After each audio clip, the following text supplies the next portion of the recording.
જ્ઞાનવ્યાપી મસ્જિદ મુદ્દે સુપ્રીમ કોર્ટમાં સુનાવણી। જ્ઞાનવ્યાપી કેસમાં 2 અરજી પર ચુકાદો આવતીકાલે આવશે। નંદીની સામેની દિવાલ અને દિવાલ પડવાવાળી અરજી પર આવતીકાલે ચુકાદો। 2 દિવસમાં સર્વે રિપોર્ટ દાખલ કરવા સુપ્રીમે આદેશ આપ્યા। બંને કોર્ટે કમિશનર સર્વે રિપોર્ટ આપશે। જ્ઞાનવ્યાપી કેસમાં સુપ્રીમ કોર્ટનો મોટો આદેશ, લોકોને નમાઝથી રોકવામાં ન આવે। વડાપ્રધાન નરેન્દ્ર મોદીએ ટેલિકોમ રેગ્યુલેટરી ઓથોરિટી ઓફ ઇન્ડિયાની રજત જયંતિ ઉજવણી નિમિત્તે ટપાલ ટિકિટ બહાર પાડી। 5G ટેકનોલોજીના ટેસ્ટિંગ બેન્ડનું પ્રધાનમંત્રી મોદીએ કર્યું લોન્ચિંગ। રક્ષામંત્રી રાજનાથસિંહ મુંબઈમાં ભારતીય નૌકાદળના વિનાશક યુદ્ધ જહાજ INS સુરત અને ફ્રિગેટ INS ઉદયગીરીને લોન્ચ કરશે। મથુરાની ઈદગાહ મસ્જિદ સીલ કરવાની માંગ, મથુરાની કોર્ટમાં અરજી દાખલ કરવામાં આવી। સીલ ન મરાયું તો મસ્જિદના હિન્દુ અવશેષોને નુકસાન અંગે આશંકા વ્યક્ત કરતા હિન્દુ પક્ષે કોર્ટમાં અરજી કરી। મથુરાની ઈદગાહ મસ્જિદમાં કૃષ્ણ મંદિરના અવશેષો સાથે કમળ, શેષનાગ, સ્વસ્તિક જેવા ચિહ્નો મસ્જિદમાં હોવાનો દાવો। કર્ણાટકમાં શરૂ થયો મસ્જિદ વિવાદ, ટીપુ સુલતાનના સમયમાં બનેલી મસ્જિદ વિવાદમાં આવી। બેંગાલુરુથી 120 કિલોમીટર દૂર શ્રીરંગપટ્ટનમમાં છે જામા મસ્જિદ, હનુમાન મંદિર તોડીને મસ્જિદ બનાવી હોવાનો દાવો। વૈવાહિક જીવનમાં રેપનો મુદ્દો સુપ્રીમ કોર્ટ સુધી પહોંચ્યો। ખુશ્બુ સૈફીએ દાખલ કરી અરજી। 11 મે દિલ્હી હાઈકોર્ટે આપ્યા 2 અલગ અલગ ચુકાદા। સુપ્રીમે નક્કી કરશે કે વૈવાહિક જીવન રેપ છે કે નહીં। કોંગ્રેસના નેતા કાર્તિ ચિદમ્બરમને ત્યાં સીબીઆઈના દરોડા, સીબીઆઈના ચિદમ્બરમના ઘર અને ઓફિસ પર દરોડા। 250 ચીની નાગરિકોને વિઝા આપવા લાંચ લીધા હોવાનો આક્ષેપ। અમરનાથ યાત્રીની સુરક્ષાને લઈને ગૃહ મંત્રાલયની બેઠક, LG મનોજ સિંહા બેઠકને લઈને દિલ્હી પહોંચ્યા।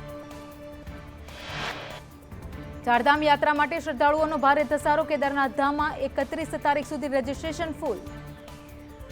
યમનોત્રી ધામમાં 31 તારીખ સુધી રજીસ્ટ્રેશન ફૂલ। અત્યાર સુધીમાં 2 લાખથી વધુ શ્રદ્ધાળુઓએ દર્શન કર્યા।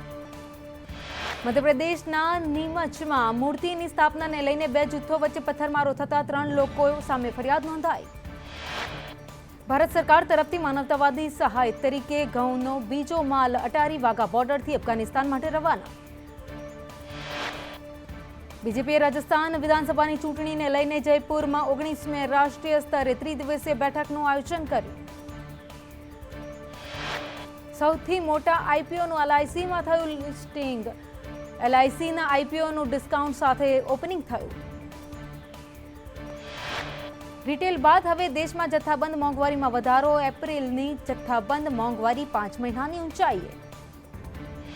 એપ્રિલમાં જથ્થાબંધ મોંઘવારીનો દર વધીને 15.8% થતા ખાવા પીવાની વસ્તુઓ સાથે ઈંધણ પર અસર જોવા મળી।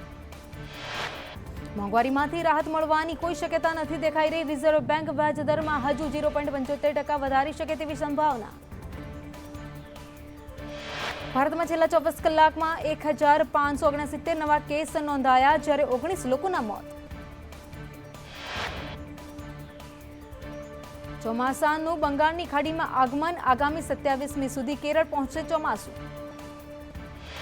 ચોમાસું આ વખતે અઠવાડિયા જેવું વહેલું આવે તેવી શક્યતાઓ જોવાઈ રહી છે। ઉત્તરાખંડ, મેઘાલય, કેરળમાં પડી શકે છે વરસાદ। આસામમાં અસાનીની અસરથી અનેક જિલ્લાઓમાં સ્થિતિ વધુ ગંભીર બની। પૂરને કારણે રેલવેના પાટા ઉખડી ગયા। આસામમાં પૂરથી 20 જિલ્લાના 1,97,000 લોકો પ્રભાવિત થયા છે। આસામના નાગાંવના કામપુર વિસ્તારમાં પૂરના પાણીમાં નવા વિસ્તારો ડૂબી જતા 16,000 લોકોને ભારે અસર। ભર ઉનાળે દેશના અનેક ભાગોમાં વરસાદી માહોલ। હિમાચલ પ્રદેશના શિમલામાં બરફવર્ષા। વાતાવરણમાં પલટા બાદ શિમલામાં ભારે વરસાદ। પ્રવાસીઓએ ઉનાળામાં બરફવર્ષાનો આનંદ માણ્યો। રાજ્યમાં વધશે ગરમીનો પ્રકોપ। 19 અને 20 મે હીટવેવની આગાહી। રાજ્યના મોટા ભાગમાં ગરમી ઘટી। અમદાવાદમાં યથાવત। અમદાવાદમાં 43.6, ગાંધીનગરમાં 42.8 ડિગ્રી। આગામી 5 દિવસ સુધી ગરમી ઘટવાની શક્યતાઓ નહિવત. મહત્તમ તાપમાન 43 થી 44 ડિગ્રી આસપાસ રહેવાની સંભાવના. રાજ્યમાં ખેડૂતો માટે રાહતના સમાચાર. ગુજરાતમાં ચોમાસું વહેલા આવવાની આગાહી કરાઈ.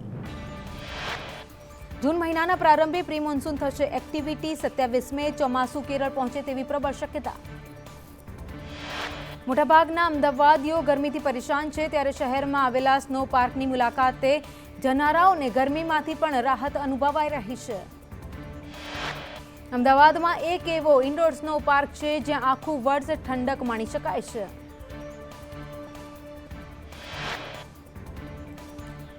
વરસાદી પાણીનું સિંચન કરવા સુરત જિલ્લા કલેક્ટર દ્વારા અત્યારથી જ કવાયત હાથ ધરાઈ. સુરતમાં પણ 3 અમૃત સરોવર ખોદવાની કામગીરીની જિલ્લા કલેક્ટરની પરવાનગી આપવા સાથે જ અમૃત સરોવરના શ્રી ગણેશ થયા. અરવલ્લી જિલ્લાના ધનસુરામ પાણીનું સ્તર નીચે જતા સ્થાનિકો હાલાકી ભોગવી રહ્યા છે. હાલા ગામની મહિલાઓ પાણી પુરવઠાના માત્ર એક જ સ્ત્રોત અને વાલના ટપકતા પાણીથી બેડા ભરવા મજબૂર બન્યા. 1993 બ્લાસ્ટ કેસના ફરાર 4 આતંકી ઝડપાયા. અમદાવાદ એરપોર્ટ પાસેથી ગુજરાત એટીએસે કરી ધરપકડ. અબુ બકર અને યુસુફ બટકાની ધરપકડ કરવામાં આવી. સોએબ બાબા અને સૈયદ કુરેશીની ધરપકડ. દાઉદ સાથે સીધો સંપર્ક ધરાવતા આતંકી ઝડપાઈ ગયા છે. મુંબઈ બ્લાસ્ટ બાદ વિદેશમાં હતા. ગુજરાત યુનિવર્સિટીમાં એનએસયુઆઈનો હોબાળો. યુનિવર્સિટીની દિવાલો પર ભાજપના ચિહ્ન ચિતરતા આક્રોશ. યુનિવર્સિટીની પ્રોપર્ટી સ્વચ્છ રાખવાનું કામ એસ્ટેટ વિભાગનું છે. ગંદી કરનાર સામે એસ્ટેટ વિભાગ કામગીરી ન કરવાનો આક્ષેપ. વડોદરામાં એમએસ યુનિવર્સિટીમાં રિઝલ્ટ વિવાદ. સૌથી મોટી ફેકલ્ટી ઓફ કોમર્સના 10,000 વિદ્યાર્થી પરિણામથી વંચિત. પરીક્ષાના 4 મહિના બાદ પણ વિદ્યાર્થીઓને નથી મળ્યું પરિણામ. એફઆઈના પરિણામ ન મળતા વિદ્યાર્થીઓ મુશ્કેલીમાં. રાજ્યમાં લાયકાત વગરના શિક્ષકો પર તવાઈ. ખાનગી શાળાઓના લાયકાત વગરના શિક્ષકોની મંગાવાઈ વિગતો. છેલ્લા 3 વર્ષમાં દૂર કરાયેલા લાયકાત વગરના શિક્ષકોની વિગતો માંગવામાં આવી. દૂર કર્યા ન હોય તો ક્યાં સુધી તેમને દૂર કરાશે તે પણ જણાવવા આદેશ. વર્ષ 2018ની એલઆરડી ભરતીમાં વેઇટિંગ ઓપરેટ કરવા માંગણી. જાહેરાત બાદ પણ વેઇટિંગ ઓપરેટ ન થતા ઉમેદવારો રજૂઆત કરવા સચિવાલય પહોંચ્યા. 2018 એલઆરડી ભરતી આંદોલનના 2 ભાગ. એક ગ્રુપની સંપૂર્ણ વેઇટિંગ ઓપરેટ કરવાની માંગ. 2400 જગ્યાઓ માટે વેઇટિંગ ઓપરેટ કરવા માંગણી. બીજા ગ્રુપની ખાલી પડેલી 531 જગ્યાઓ ભરવા માંગ. નવસારીના વાંસદાની વાણિજ્ય કોલેજના વિદ્યાર્થીઓનું આંદોલન. 2 વર્ષથી શિષ્યવૃત્તિ અને ટેબ્લેટની માંગ સાથે રાજ્ય સ્તર સુધી રજૂઆતો પણ ન્યાય નથી મળ્યો. શિષ્યવૃત્તિ ટેબ્લેટ ન મળતા કોંગી ધારાસભ્ય આનંદ પટેલની આગેવાનીમાં રેલી યોજાઈ. વલસાડની વનરાજ આર્ટ્સ કોલેજમાં વિદ્યાર્થીઓનો હોબાળો. પૈસા લીધા હોવા છતાં ટેબ્લેટ ન મળતા વિરોધ. ખેડૂતો માટે સારા સમાચાર. સરકારે ઘઉં ખરીદવાની તારીખ લંબાવી. ઘઉં ખરીદવાની નક્કી કરાઈ નવી તારીખ. ખેડૂતો 15 જૂન સુધી સરકારને વેચી શકશે ઘઉં. સરકારના પરિપત્ર છતાં કોર્પોરેશનના તબીબોને એનપીએ ચૂકવવામાં અખાડા. એનપીએની ફાઇલ મ્યુનિસિપલ કમિશનર અને ચીફ એકાઉન્ટન્ટ વચ્ચે ઝોલા ખાઈ રહી છે. 7મા પગાર પંચના ભથ્થાને કર્મચારી મહામંડળ આક્રમક મૂડમાં. વર્ષોથી લડત અને રજૂઆતો છતાં નિર્ણય નથી આવ્યો. જોહાપુરાના કુખ્યાત કાલુગર્દન ગેરકાયદે મિલકત પર તવાઈ. એએમસીના બુલડોઝરે કાલુગર્દનની ગેરકાયદે મિલકતો તોડી પાડી. જોહાપુરામાં આવેલ મકાનો અને દુકાનો પર એએમસીની તવાઈ. લેન્ડ ગ્રેબિંગ કેસમાં ફસાયો કાલુગર્દન. કુખ્યાત સીરાડોનના બાંધકામ પર ફરી વળ્યું બુલડોઝર. સીરાડોનના ગેરકાયદે બાંધકામને તોડી પાડ્યું. 2 દિવસ અગાઉ જ સીરાડોનની કરવામાં આવી છે ધરપકડ. વીએચપીના શહેર પ્રમુખને સીરાડોને આપી હતી ધમકી. સુરતને સ્લમ ફ્રી સિટી બનાવવાની કવાયત શરૂ થઈ ગઈ. સુરતમાં 2011માં 20.87% સ્લમ વિસ્તાર હતો, તે ઘટીને 5.99% થયો. સુરેન્દ્રનગરના સાયલા તાલુકાના હંડાળા ગામે ગામતળમાં મંજૂર થયેલ 100 ચોરસ મીટર વારના પ્લોટમાં ગેરકાયદે કરાયેલા દબાણો દૂર કરવા માટે જિલ્લા કલેક્ટરને રજૂઆત કરાઈ. 180 પ્લોટની ફાળવણીમાં માત્ર 8 પ્લોટ જ સ્થાનિકોને અપાયા છે. એ સિવાયના બાકીના પ્લોટ ગામના તલાટી અને સરપંચના મળતિયાઓને આપ્યા હોવાનો આક્ષેપ. જેમાં 11 પ્લોટ અનુસૂચિત જાતિને માત્ર ચોપડા પર ફાળવ્યા હોવાનો આક્ષેપ કરાયો. જિલ્લા કલેક્ટરને રજૂઆત કરવામાં આવી. વડોદરામાં ડિમોલિશનની કામગીરી હાથ ધરવામાં આવી. પાણીગેટ શાક માર્કેટમાં દબાણ શાખાએ સપાટો બોલાવ્યો. ચુસ્ત પોલીસ બંદોબસ્ત સાથે રોડ ઉપર શાકભાજીના પાથરણાવાળા અને લારીઓ એ પણ જપ્ત કરવામાં આવી અને દબાણ હટાવાયા. સુરત સિવિલની ઓપીડીમાં દર્દી ફસાઈ જવાની ઘટના અંગે વિભાગીય વડા પાસે માંગ્યો રિપોર્ટ. વિભાગીય વડા સિક્યુરિટી પાસે રિપોર્ટ માંગવામાં આવ્યો. ખુલાસો માંગવામાં આવ્યો. સિક્યુરિટીની બેદરકારી જણાતા લેખિતમાં ખુલાસો માંગ્યો. અરવલ્લીમાં માલપુરમાં આધેડનું વિરોધ પ્રદર્શન. ગોધરા સ્ટેટ હાઈવે પર જાહેરમાં આળોટી વિરોધ કર્યો. એકાએક જાહેર રસ્તે સૂઈ જતા ટ્રાફિક જામ થયો. આસપાસના વેપારીઓએ આધેડને સમજાવી રસ્તો ખુલ્લો કર્યો. ગઢડા ગોપીનાથ મંદિર ફરી એકવાર વિવાદમાં આવ્યું. ગઢડા મંદિરના દેવ પક્ષમાં આંતરિક વિખવાદ. વિપુલ ભગત સામે ભરત ભગતે માર માર્યા હોવાની પોલીસ ફરિયાદ નોંધાઈ. ભચાઉ તાલુકાના આધોઈ ગામમાં છેલ્લા 4 વર્ષ પહેલા ભારે વરસાદના કારણે પુલનું ધોવાણ થયું હતું, જેનું કામ હજી પણ નથી થયું. અનેક વખત રજૂઆતો કરવા છતાં કોઈ પરિણામ ન આવતા લોકોમાં રોષ ફેલાયો. રાજકોટમાં ફૂડ વિભાગના દરોડા. ખાણીપીણીના ધંધાર્થીઓ પર ફૂડ વિભાગના દરોડા. 14 પેઢીને સ્ટોરેજ અને લાયસન્સ બાબતે નોટિસ ફટકારવામાં આવી. વીએમસીના ફૂડ સેફ્ટી વિભાગનું ચેકિંગ. શહેરના અનેક વિસ્તારોમાં ચેકિંગ હાથ ધરાયું. સેમ્પલ લેવામાં આવ્યા.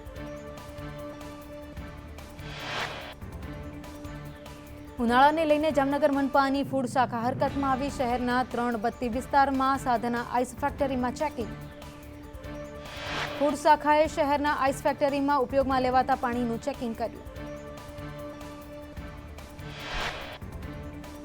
દાહોદમાં આંગણવાડીઓમાં લાલિયાવાડી સામે આવી. ફતેપુરા આંગણવાડીમાં બાળકોને અપાતું દૂધ તળાવમાં ફેંકેલું જોવા મળ્યું. રાણપુરના સરકારી ગોડાઉનમાં આગ. સરકારી અનાજના જથ્થાના ગોડાઉનમાં ભીષણ આગ લાગી. એસઆરપીએફ ભરતીમાં પણ વેઇટિંગ આપવા રજૂઆત. વર્ષ 2016-17ની ભરતીમાં માત્ર 10% જ ઓપરેટ કરાયું હતું.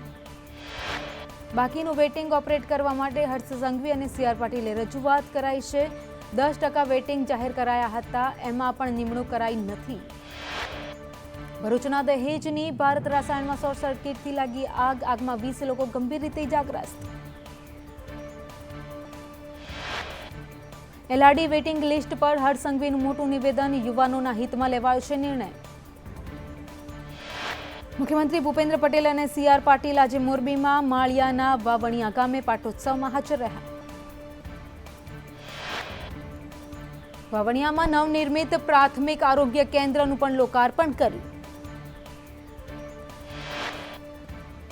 નકલી બિયારણ મુદ્દે રાઘવજી પટેલે સંદેશ ન્યૂઝ સાથે ખાસ વાતચીત કરી. ખેડૂતોને વિનંતી છે કે અધિકૃત વિક્રેતા પાસેથી જ બિયારણ ખરીદે.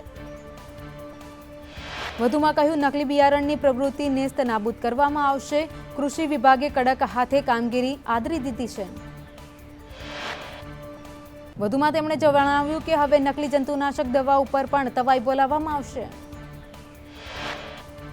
યુરિયા મુદ્દે મનસુખ માંડવિયાએ કહ્યું, 3 વર્ષ સુધીમાં ભારત યુરિયા માટે આત્મનિર્ભર બનશે. ભારત પાસે 30 લાખ મેટ્રિક ડીએપી ઉપલબ્ધ છે. ભારત 4 મહિનામાં 24 લાખ મેટ્રિક ટનનું ઉત્પાદન કરશે.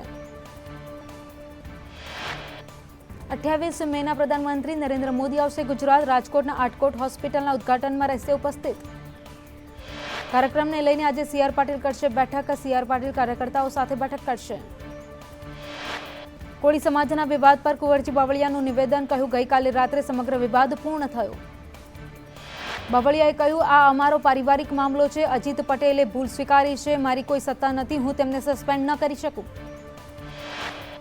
યુથ કોંગ્રેસ દ્વારા બેરોજગારીના વિરોધમાં કાર્યક્રમ. ગાંધીનગરથી યુથ કોંગ્રેસ પ્રમુખ વિશ્વનાથ વાઘેલા અને કાર્યકર્તાઓ દ્વારા વિરોધ. ગાંધીનગર રોજગારી કચેરી ખાતે વિરોધ કરવામાં આવ્યો. સત્યાગ્રહ છાવણીથી એકઠા થઈ વિરોધ કરાતા પોલીસે અટકાયત કરી.